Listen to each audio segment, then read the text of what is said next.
This video is the second instalment of 10 useful fingerstyle patterns and techniques that can be used in a variety of different styles. We're going to begin here by looking at Carter picking, a very effective method of strumming chords whilst picking out a bassline melody. This can be heard in songs like Wildwood Flower by the Carter family, who the technique is named after. This example starts on a C major chord before moving on to an F major 7th.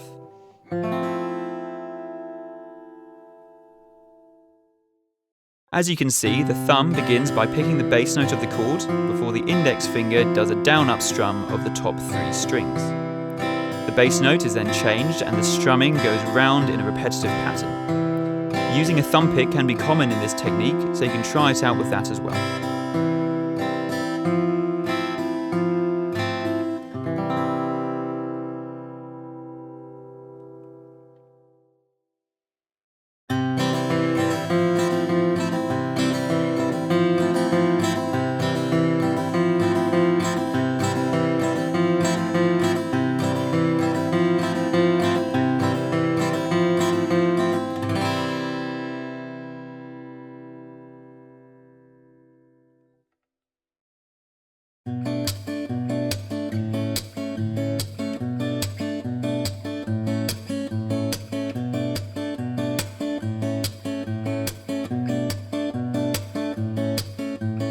Next, we're looking at percussive string slaps, which are a very useful way to lend a picking pattern a strong rhythmic feel.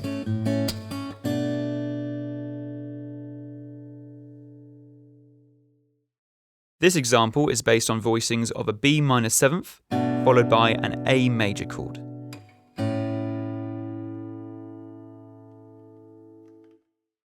The thumb generates the percussive slap sound by hitting the bass strings so they come into contact with the neck.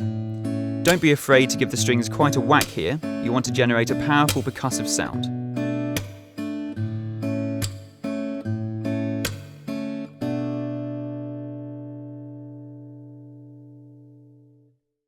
Whilst this thumb slap is taking place, it's worth considering where your index and middle fingers are.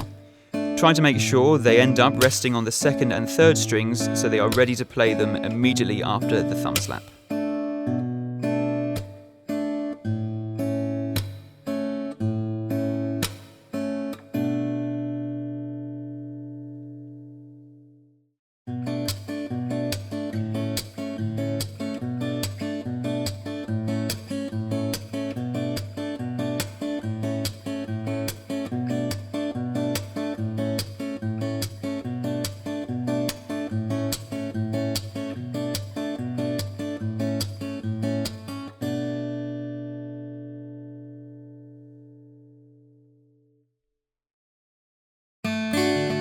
This next picking style is called clawhammer, which originated as a banjo technique. It's particularly effective in bluegrass styles at lending a percussive attack to a chord sequence, and unique in the way the index finger is always playing as a downstroke. This example is based around a D major chord with a hammer on the 3rd string.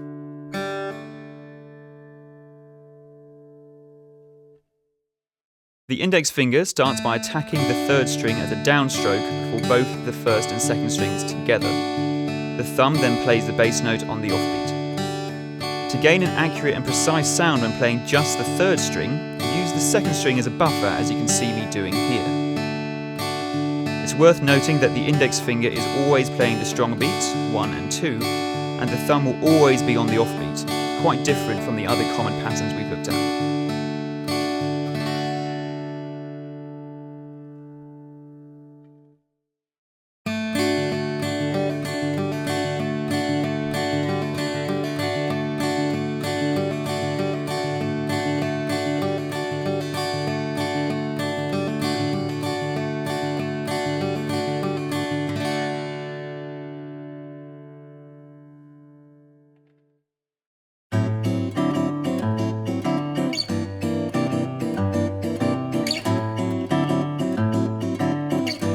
Next up is this common Latin style of playing and voicing chords with bass notes, in this instance based on a samba rhythm.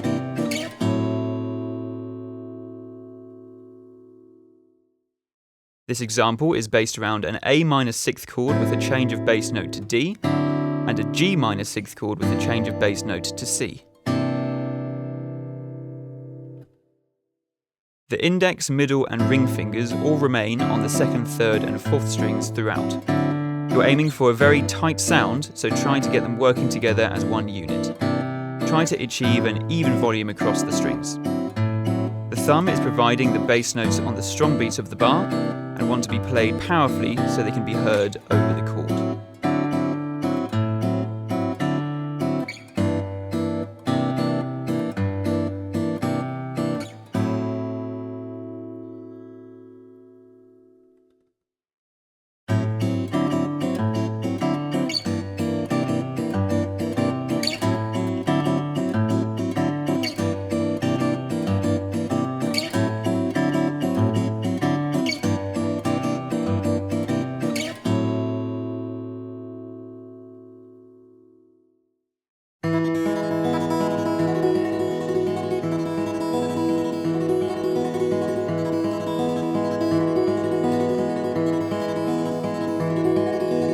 In part 1 of this video, we looked at tremolo in a folk style, and now we're going to see how it's used in a different way in the more classical approach.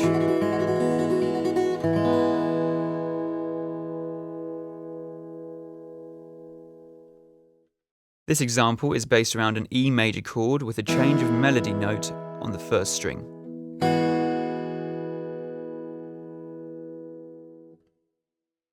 The thumb is providing a steady arpeggio across the second, third and fourth strings, whilst ring, middle and index fingers provide the tremolo melody. As with the folk tremolo example, you are aiming for a rhythmically even sound across all the fingers. In this instance, the tremolo is taking the melody, so you can try and make it sing above the accompaniment by ensuring the thumb isn't playing too strongly.